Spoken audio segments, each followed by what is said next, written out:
one thing to say. You better work.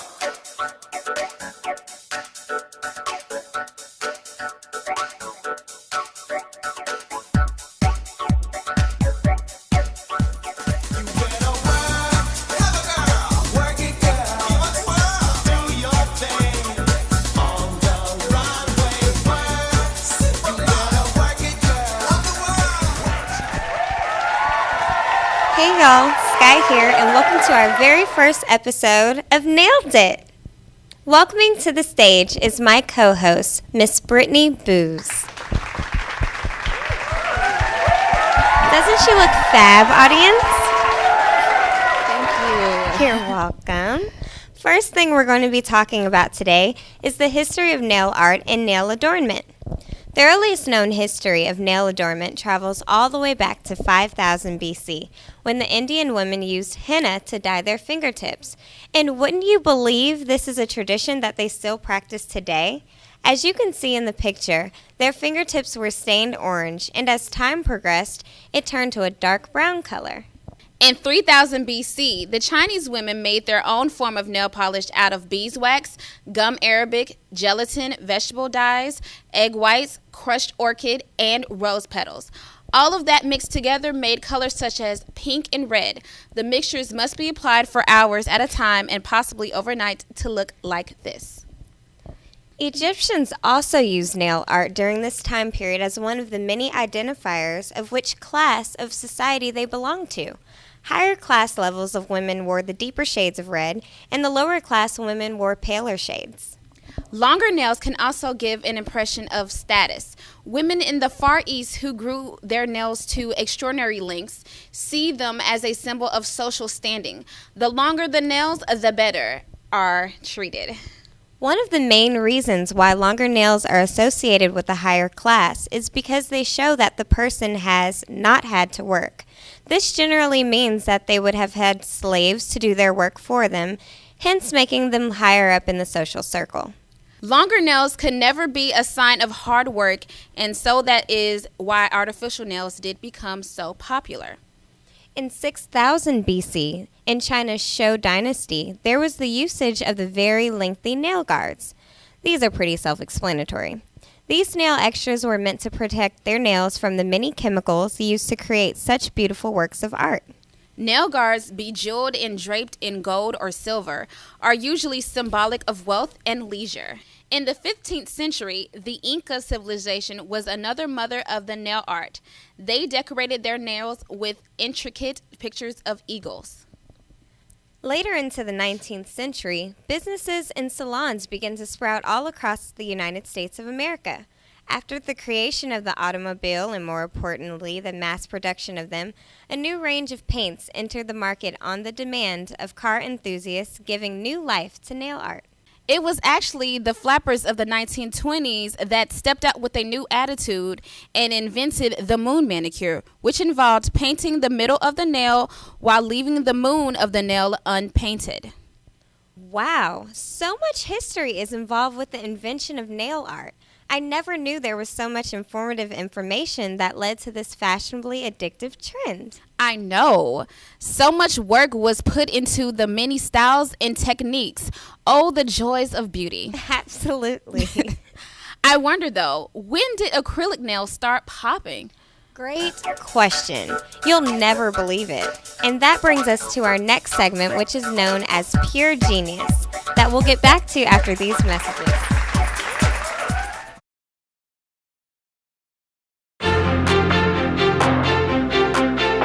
Show it.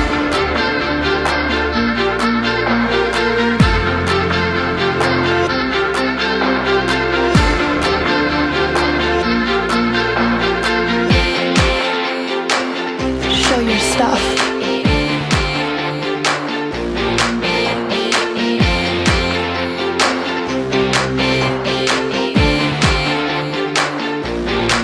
It's my life. Gonna be what I wanna, free like I wanna, that's right. It's my life. Push it, rock it.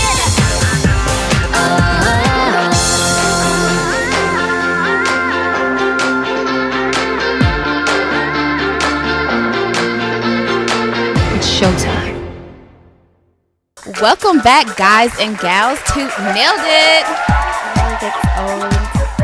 In the present era, options are endless. They include but are certainly not limited to acrylic nails, gel nails, shellac, and silk or fiber wraps, to name a few. Depending on how much you want to spend and how much maintenance you want to keep, you can choose from the various options available at your local salon. Going to the nail salon is such an invigorating experience itself.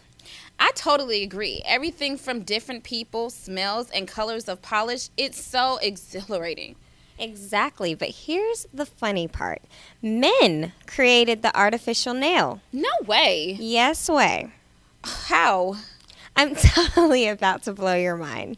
In the early 1970s, Fred Slack, a dentist, A dentist? yes, a dentist, created the acrylic nail extension for his patients who constantly bit their nails. In 1978, he developed the first EMA, ethyl supercalifragilisticexpialidocious, base color, stable powder, and liquid system for technicians and began supplying private label nail products to the major players in the cosmetic nail market. Wow, you really blew my mind. I go get my nails done all the time, and it seems like it takes light years for my nails to get done. What type of nails do you usually get done? I actually really do my nails at home, but sometimes I do get acrylics or gel nails. Oh, okay, cool. I really just get the basic manicure or sometimes I get acrylic, but it really depends. Yeah, I'm liking these new styles that they got, though. You know, They the pointy do. ones. But I really, next time I the do them, and claws.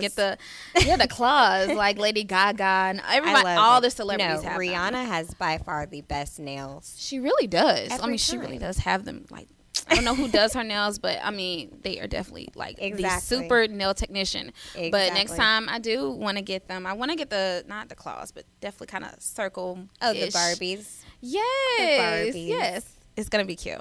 I believe it. I believe it. The basic artificial nail process is pretty easy. First, the original nail is filed down and artificial tips are glued onto the original nail. Next, an acrylic coating created by combining a liquid monomer with a powdered polymer is spread over the base of the nail and over the artificial tip. The dried coat looks like a hard plastic shell. Once the mixture hardens, the nails are filed to smoothness and are then sculpted and polished. Oh my gosh, that sounds really easy. Yeah, until you get behind the desk, all the different tools they use and the different polymers, it's all so confusing. The 80s, though, they are the true stylists of the funky nail art. I agree. They had the really long nails and bright colors and extravagant styles. Another popular form of nail adornment is the shellac nails. Shellac is the original one and only power polish. It's not nail polish, but it's not gel polish either, which is basically known as watered down nail polish, but it is true innovation in chip-free extensive wear nail color. It goes on beautifully, wears beautifully, dries immediately, and removes with no damage to your nail. There are no artificial tips needed. Just place it directly to your nail bed. Shellac is a resin secreted by the female lac bug on the trees in the forests of India and Thailand. It is a process and sold as dry flakes, which are dissolved in ethyl alcohol to make liquid shellac, which is then used by nail technicians to brush onto our nails, making them so beautiful and long-lasting. The funny thing is, a lot of girls prefer shellac over a regular manicure any day. The process is totally different from the regular manicures and kills as far as long-lasting wear. How many of you in our audience get your nails done regularly? Awesome! That's really great. Well, coming up after these messages, we have our very own Ashanti Lee, Chelsea Solomon, and Miss Brittany on the scene of Savannah State University. Yes, we did some interviews with some girls on campus about their nails. That'll be me, Chelsea, and Ashanti after the break. It's a funny way to make ends meet when the lights are out on every street. It feels alright, never complete without you. I checked you if it's already been done. Are you ready? at Macy's. You came to show your mad love. You came to tell it's not enough. Come and erase me and take me with you. Kiss me, I'm drunk, don't worry, it's true. Let's make love and listen that from above. Hey, and welcome back to Nailed It! Today we have our very own Ashanti Lee, Chelsea Solomon, and Miss Brittany on the scene of Savannah State University, finding new glamour dolls of the nail extravaganza. Shanti, what's up? Hey Sky, I'm here with Coco at Savannah State University. Nailed it. I absolutely love your nails. Where'd you get them done? I got them done back home in Decatur, Georgia at Rose Nails. Okay, because they are absolutely fabulous. Can we get a close-up on her nails?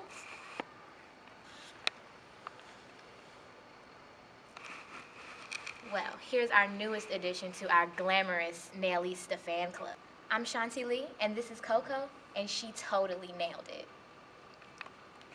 Next on the scene at Savannah State, we have Chelsea. Chelsea, what you got for us? Hey Sky, I'm with Shar here from Savannah State University. Nailed it.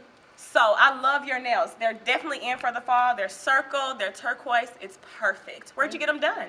Back home in Atlanta at Capitol Nails. Love it. Show them. We got to get a close-up.